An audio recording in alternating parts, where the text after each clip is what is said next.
Good afternoon, ladies and gentlemen. It's 2 o'clock Eastern Time, and welcome to the Tailwind Placement Exam, 5 things you need to know about placement testing. Today's subject is retesting.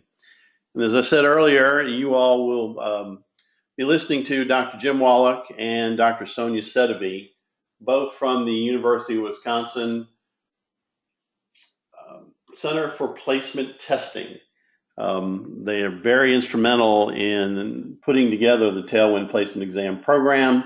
We're looking forward to having them kind of walk us through an interesting seminar today on the subject of retesting. If you have questions as you go through, please submit them through the question box that you'll see in the navigation on your screen. And when we get to the end of the webinar, we will ask the questions out. We'll put the questions out there, and Jim and Sonia will handle them for you. And feel free to offer as many questions as you would like. Without further ado, I'll turn it over to Dr. Wallach and Dr. Sedeby. Jim and Sonia, if you please. All right. Hey, thanks, Patrick, and welcome. Glad to have you joining us here this afternoon. So we want to talk today about the subject of retesting, which we know is something that comes across the listserv a fair bit. In fact, there was just an inquiry yesterday, I think it was, someone sending out an email asking about individuals' retesting policies, and so we know that this is always kind of a hot topic. We thought we'd share with you some of our thoughts on the subject. The very first thing, flipping through here too quickly. Okay, the very first thing that we wanted to call to your attention is just this sense that the purpose of retesting is to get a more accurate measure of the student's score, not to place the student as high as possible. I think all too often campuses think that the point of retesting is to really help the student get a higher score, or to help students get into the class that they want to get into, or maybe to get out of a remedial class, and that's really not the purpose of retesting.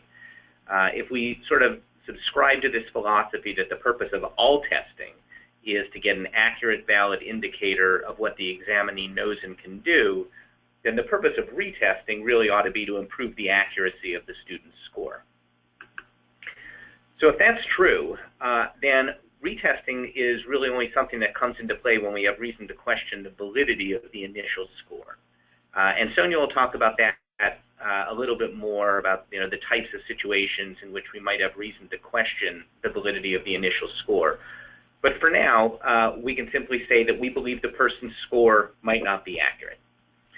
So in thinking about the utility of retesting, when students retest, one of 3 different outcomes is possible. They can test into the right course. So the student maybe belongs in course 1 and places into course 1, or they belong in course 2 and they place into course 2. Or course 3 and 4. I mean, there can be higher levels too, but for simplicity, we decided to focus in on 2 courses. So in this sort of a situation, we've made the right decision, right? And a retest really isn't needed. That doesn't mean that the students won't take a retest and won't try for a higher placement. But if their placement does change, then it means we've made a mistake. In the remaining 2 situations, the wrong decision was made, and the student placed into an inappropriate course. So one possibility here in the upper right is that they test into a course that's too high. The problem here is that these students are likely to struggle, right? In an ideal world, we would ask these students to retest to verify their placement, but in practice, we know that's not going to happen, right? These students talk to advisors. They learn that they're a long ways away from placing into the higher course. They're in jeopardy of placing into a lower course if they don't do as well, and so they, don't look a gift horse in the mouth, and they just accept their score. And so, in effect, we largely ignore this error.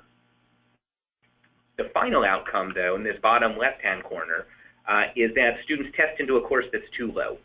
Obviously, this is a problem as well, and the concern about this particular problem is actually the entire reason that schools establish retesting programs. But in developing a retest policy, we do need to be cognizant of this lack of symmetry in that we tend to only administer retests to safeguard against this particular error. But as we aim to lower this one type of error through retesting, it turns out that we also increase the likelihood of committing that other error in the upper right-hand corner. And I'm going to talk about that particular error a little bit more later in today's presentation. All right, so the second point is that on a reliable placement test, students are expected to achieve a highly similar score upon retesting. And this is because reliability is a measure of consistency. And specifically, the consistency in scores students would receive on an alternate form of the same test, which is exactly the situation that we have when we're retesting. So a test that's reliable contains very little measurement error, which is why we hold our placement tests to such high reliability standards. And in this scenario, with a reliable test with little measurement error, we actually don't expect student scores to change dramatically with a retest, except under some pretty specific conditions. One of these conditions is that there was some reason to expect that the initial score might have been spurious. So for example, maybe the student got sick during the testing process. Maybe there was a distraction. Perhaps your fire alarm went off while they were taking their placement test. Or maybe there was something that caused an administration problem. With all of these examples, the student really was never given the opportunity to show their true standing on whatever construct it is that we were measuring. And so if we were to give them a retest where they actually were able to make an attempt to show their standing on the construct, we would expect that there would be a change in scores. The second situation is if the person has actually done something to change their standing on the construct. So maybe they've learned additional content. They took their placement test and they felt like their score was a little too low, so they maybe took a bridge course over the summer or did some online work to help increase their knowledge in the area.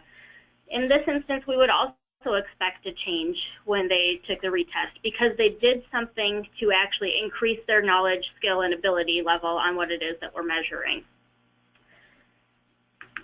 It's important to note, though, and you guys probably know better than anybody, that overwhelmingly, if a student asks for a retest, it does not have anything to do with some person-specific issues, such as them getting sick, or an issue with the actual administration of the placement test. Overwhelmingly, the reason they ask for a retest is because they felt they've not scored high enough on the placement test, or they would like to try to place into a higher level course.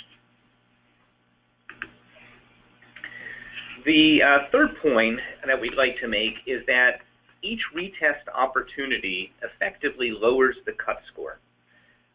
So overwhelmingly, the students who retest are those who scored just below a cut score. And as we saw earlier, some of these students are going to be students who really were placed too low, but a lot of them are going to be students who were actually correctly placed by the initial administration. The psychometric explanation for those who are placed too low is that the true abilities of these students are at or above the necessary level, but that the random measurement error that's associated with their score is large and is negative. And so these students actually wound up with lower scores than they should have had. But measurement error, we have to remember, that's random and it varies from test to test. So students who have extreme measurement error during their first test are then likely to have less extreme measurement error their second time. And so if their if their abilities really are above the cut score, then on that second retest they should wind up actually passing the exam. But we also need to consider those students whose true abilities are just below the cut score, right? So these are ones who are actually correctly placed on the basis of that first administration. And then the scores, their error scores, they have measurement error associated with their scores too, but their error scores turned out to either be negative or they were positive, but maybe not very positive, and so their actual placement score was below the cut, and it kept them from placing into that next highest class. Now, we don't know what the true ability of these students really is, and so advisors, are going to look and say, well, you're close to the cut score, and you should probably retest as well. But every time that someone with a true ability below the cut score retests, we sort of run that risk that student's going to accidentally place above the cut score because they wind up with this large positive measurement error score. So consider this graph, and there's a lot going on here. I'm going to try to walk you through it a little bit. This graph shows two different things. In blue, it's showing placement out of remedial as a function of the number of testing opportunities. And in orange, it's showing the effective cut score to place out of remedial as a function of testing opportunities. So the blue graph, the bars, with those, we can see, let's focus on the student's one testing opportunity. And what we can see is that the cut score here is set so that 66% of the students wind up placing out of remedial, right? So the cut score is really at the 33rd percentile. And we can see that the cut score in orange is about a 45. And so we know that a score of 45 puts about 66% of the people out of remedial. But if we were to give everybody a second retest, or a second test, so I guess a first retest, what we see is that on the second try, we would get about, if we combined the results from the first, and we said if you pass the first time, you're out of remedial, or if you pass the second time, you're also out of remedial, we would now get 76% of students who are exempting from remedial, which corresponds to an effective cut score of about, looks like 43. On the third attempt, 80% will test out of remediation, and this is, we're not changing their true abilities here. This is all based on measurement error. By the sixth attempt, we're talking about 85% of students passing out of remedial. By the 10th attempt, it's up to 88. And by the 10th attempt, the cut score on the test that would actually have exempted 88% of the students is about 38. So what we're really doing is, as we give more opportunities for students to test, and we allow students who were actually below the cut score, but because of that particular administration, they get positive error associated with their test, they wind up placing above the cut. We wind up dramatically increasing the number who are passing and effectively lowering the cut score. And what I haven't mentioned is that this pattern that you're looking at here is for a placement test with a reliability of 0.90. So using a less reliable test would effectively lower that cut score even more. So again, for all intents and purposes, as we increase the number of retest opportunities, we lower the cut score needed to place into each course. So a school that allows an unlimited number of retests is really using no standard whatsoever, because if we give enough retest opportunities, the students are almost always going to be able to eventually score high enough to place into that desired course, even if their true abilities are a fair bit below what they really ought to be. And so because of what Jim was just talking about, our recommendation is that students should get one opportunity to retest. And the scores from the most recent administration should always be the ones that are taken, not the scores that the student chooses, or not simply the highest score out of their two testing opportunities. We always like to remind our students that yes, they are given the opportunity to retest. However, we are going to be taking the score from that most recent administration, and that scores can go down from one testing time point to the next. This helps to encourage them to prepare and actually take that retest seriously, because this is going to be their one next shot, and then after that they will not be getting a second retest.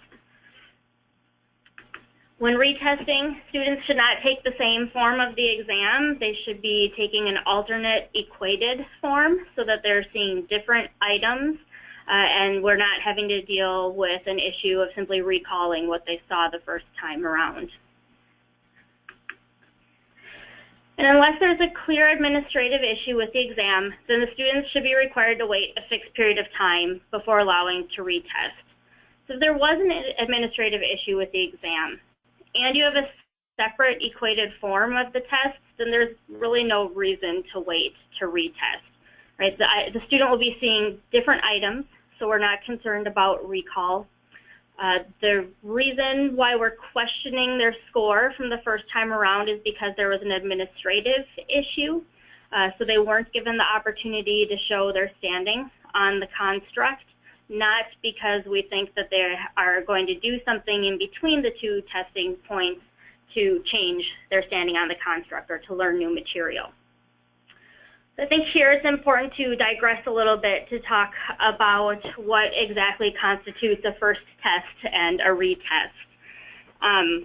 In general, if there's some type of administrative problem the first time around testing, that usually does mean that the student was not able to show their standing on the construct, and the next testing time, perhaps that should actually be taken as their first testing opportunity. So let me give you an example. And say a student comes in, they're taking their placement test, and halfway through the test, the power goes out in your building. I'm sure some of us have been there before. So the student isn't actually able to complete their exam while you're waiting for the power to come back on. From my perspective, this should not be considered a first testing attempt. The student wasn't actually given the opportunity to show their standing on the construct, and they should be able to come in, take the placement test under the standardized testing conditions, and that should be counted as their first attempt. Then if they question their score, then you can look at giving a retest. But if there wasn't an administrative error, if the student is questioning their placement, their score, their placement level, because they think that perhaps they could place higher, then again, remember, we're only expecting the score to change significantly if the student actually does something to change their standing on the construct. So then we want to be giving them a period of time for which they can go and study, they can take a bridge course, they can do something to actually help boost their scores on the placement test. And I really wish I could tell you it's exactly this amount of time, this exact fixed period of time. I've seen anywhere from 2 weeks to, I think what was mentioned on the listserv yesterday was a lot of people coming back with a 30-day wait period. And really what the issue here is that we want to give them a long enough time that they can do something to help remediate or help learn additional content. But we don't want to give them so much time that if they're not doing something, their test scores can actually go down in the other direction as well. We often are also up against whether maybe there's a fixed time frame in which a student needs to be able to register for the course. And so they need to be able to take a retest to get those scores in order to meet the registration deadline. So while I can't give you a specific, this is the exact fixed period of time that a student should have to wait, what I can tell you is that it should be, that period of time should be the same for all of the students who come through your office, and that it should be a long enough time that they are actually able to do something to help learn some new material, and they should be reminded of that before they come in to retest.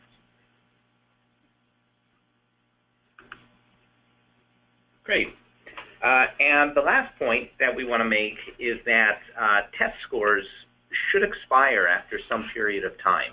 And the students then who haven't yet taken a course should be required to retest and then follow the advice of the new score. So we do have to remember, again, the purpose of placement testing is to put students into a course which is going to be challenging for them, but for which they're prepared to do well. And we do know that student skills in math and foreign language especially, atrophy when they're not used, so if they haven't taken any courses. And as far as I'm concerned anyway, it's really of very little consequence that the student, some time ago was prepared for a high if they no longer have those requisite skills to be successful. So that's sort of a student who maybe used to test higher would be a great candidate for one of the refresher courses Sonia was talking about, a bridge course, something like that, prior to retesting. But scores that are too old, they just stop being useful because they don't reflect what the student's current level is on that skill of interest. So as far as how long to wait, I know that's another question that we get a lot, or how long before those scores expire. It's sort of what Sonia said about the waiting period here. There's no magic interval after which scores here suddenly aren't appropriate anymore. We know that the appropriateness of placement scores sort of decreases gradually over time. From a practical perspective, I think it's pretty hard to justify having scores expire in less than a year. But I know we've done research here in our center that's shown that, by the time a year has gone by, student skills have regressed quite a bit. In fact, so far that we really can't trust that original score anymore. I think by the time you're looking at scores that are a year old, probably want to look at them with some suspicion, but every school really, can do its own research to figure out how long that interval should be. So that's our top 5, and here they are again for you. And I think at this point, Patrick, we would be interested in hearing whether or not anyone has sent in any questions. Thanks, Jim. Thanks, Sonia, very much for that. And yes, in fact, we do have a couple of questions. First one is, what recommendation do you have if an alternate form is not available? Yeah, so if an alternate form is not available, then there really should be a wait period between testing and retesting, even if the reason for giving the retest is due to a problem with administration. So what we're really worried about here is that the student will be seeing all of the same items if there isn't a separate form, and they might be able to recall some of the information that they saw the first time around. And when this happens, it actually increases the chance of student obtaining a higher score due to practice effects, simply due to the fact that they've already seen these items. So the wait period may not be as long as if we were waiting for the student to do something to increase or change their standing on the construct or to study the material, but it should be long enough to decrease the likelihood of recall. I would say that it should be at least 2 weeks, but again, that's something that you should probably study, look into if you have a lot of students who are retesting and you don't have an alternate form of the test. Very good. We have a second question. My school places on the basis of both an elementary algebra and an advanced algebra / trigonometry assessment. If the student is fine with his advanced algebra score but unhappy with his elementary algebra score, should he or she be allowed to retest only on that section of the test? Sure, I'll go ahead and take this one. That's a good question. I think if the scores are used together for placement, I think it's really best to have the student retest in both. We need to just go back to, again, what's the purpose of placement testing? And right, the idea here is to correctly place the student, not to place the student as high as possible. So, if the student's going to retest to try to demonstrate that their initial elementary algebra score was spuriously low, then it seems reasonable that they should also be asked to demonstrate that their first advanced algebra score wasn't spuriously high. So, yeah, so I think we should have the student retest, across the board in all of those. And again, sort of what Sonia was saying, that the second set of scores should be what are used. I think in a perfect world, if there was no learning that was going on, we might average them, but we have to assume that they're maybe doing something in there to remediate, and so that second set of scores, whether they're higher or lower, should be the ones then that we should be using to place the student. Very good. Another question: if a student doesn't finish the test in time, is that grounds for an automatic retest? Yeah, so not finishing the test in time is not grounds for an automatic retest. It's really important that we keep in mind that placement tests and really all standardized tests should be administered under standardized conditions. And the time limit on a placement test has been set in such a way that the vast majority of students really should be able to fully complete the exam. And this is because the purpose of placement testing is to find out what the student knows so that we can place them appropriately, not to see how far they can get through a test. And for this reason, placement tests are a type of testing that we call power tests, where time really shouldn't be a factor. So as I mentioned earlier, we set the time limit in such a way that most students will be able to finish it in time. And at Tailwind, we also make sure to closely monitor our exams from one year to the next. And if we start to see an increase in the number of students who are not answering the items towards the end of the test, then we know that it's because they don't have enough time and we need to adjust something accordingly. So we're constantly studying this and making sure that the time limits that we set that are standardized for everybody should be set in such a way that people can finish the test in time.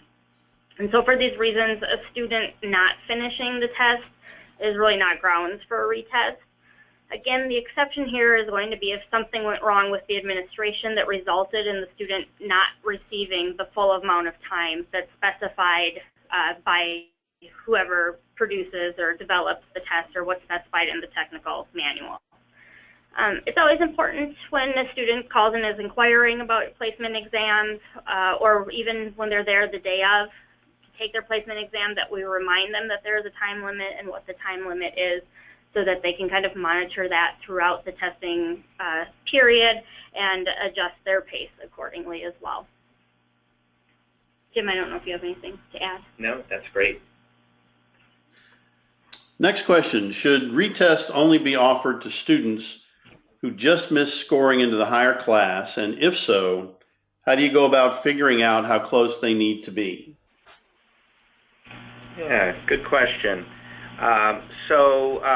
Well, first of all, I mean, if we're talking about a student who's actually done some preparatory work to improve their skills, then that sort of student should be allowed to retest, regardless of what their score was the first time, right? Even if you did have some rule about students needing to be in a particular, particularly close to the cut score, you'd never want to impose that on someone who can demonstrate that they've done some preparatory work. But let's think about that situation where we're not talking about that, and we're just talking about a student who didn't quite get the score they wanted. They didn't think that they scored as well as they should have on this test. So it's certainly true that we're less confident in the placements of students who score near the cut scores than we are about students who are kind of solidly in the middle of their score range. The practical reality, of course, as I mentioned earlier, is that these students who just barely squeak into a class aren't going to be encouraged to retest, right? No one's going to say, well, you should try to shoot for the higher class even though you made it into this class by only 1 point. From a psychometric perspective, it would be great if they did, because, that would give us a clearer picture of whether or not that student was correctly placed or maybe if they were placed too high. I'm sort of torn in answering this. I mean, the psychometrician in me says, we should be allowing all students to retest, having all students retest, because we can, if we do that, encouraging everybody to retest to confirm their placement, we can sort of address both of those types of errors. We can try to find the ones who were placed too high as well as the ones who were placed too low. But those students who are just sneaking into a class are pretty unlikely to want to retest. And retesting students who are sort of safely in the middle of their score range is not likely to make much of a difference, because those students would need to have pretty high error scores, positive or negative, to result in a different placement decision. So, sort of with that in mind, it probably does make some sense to focus a little bit more on the students who are, just a little bit below the cutoff. But I think we want to be careful about how we do that. I don't think we necessarily want to define a range, because I think if we do that, the concern is it's going to be used kind of like a cut score, right? And the people who are just below that now are going to be told you can't retest, and even if they think they've got a pretty good reason for doing so. But I think we can talk with advisors and with folks who have this conversation with students and encourage them to sort of base their the extent to which they encourage students to retest should sort of be proportional to how close they are to the higher cut score. So that students who are pretty close, they might want to encourage that more strongly than someone who is further away. But I certainly don't think that schools should be limiting their retest policies to students who are only in certain score ranges. And the last question I have here, we have a retest policy that says the student gets one retest. Suppose a student tests under standard condition, then discloses that he or she has a disability and should have received an accommodation. Should the accommodated test count as their retest, or should that student still have another opportunity to retest? Yeah, I'll take this one, because to me this is akin to the example I gave talking about if something happens during the test administration. For example, the power goes out in your building, and should that be considered the student's first test, or when they actually are able to complete the full test, should that be considered their first test and then allowed another retest opportunity? To me, this is very similar. It always, to a psychometrician, it always boils down to validity. Do we think that the student was actually able to show their standing on the construct that we're trying to measure? And if a student should be receiving test accommodations, and part of that is extended time, and they were not given those accommodations on the first testing because they didn't disclose them, that still means that student was not able to give their actual best foot forward. They were not able to actually show their standing on the construct. So the next test administration where they were given their accommodation, that should be taken as their first test, and they should be given another opportunity to retest after that. Very good. That's the last question that was submitted. If there are no other questions out there, then certainly feel free to ask. As you can see on the screen before you now, the schedule of upcoming webinars is in front of you. The next one will be September 14th on proctoring. September 28th, talk about standardized writing tests. October 12th, cut scores, and October 26th, we'll talk about fairness. Invitations and registration links will go out, and certainly feel free to share those with colleagues and friends and anybody else you think that might be interested in attending.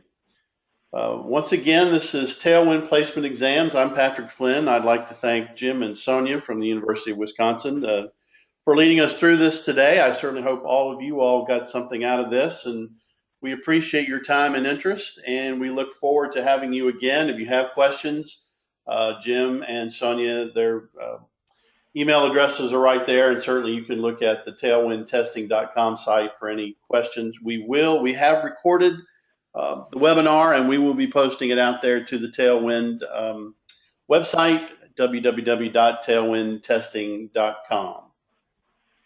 Once again, thank you very much for your attention. Thank you very much for being here, and we look forward to having you in future webinars as well. Take care. Have a good day.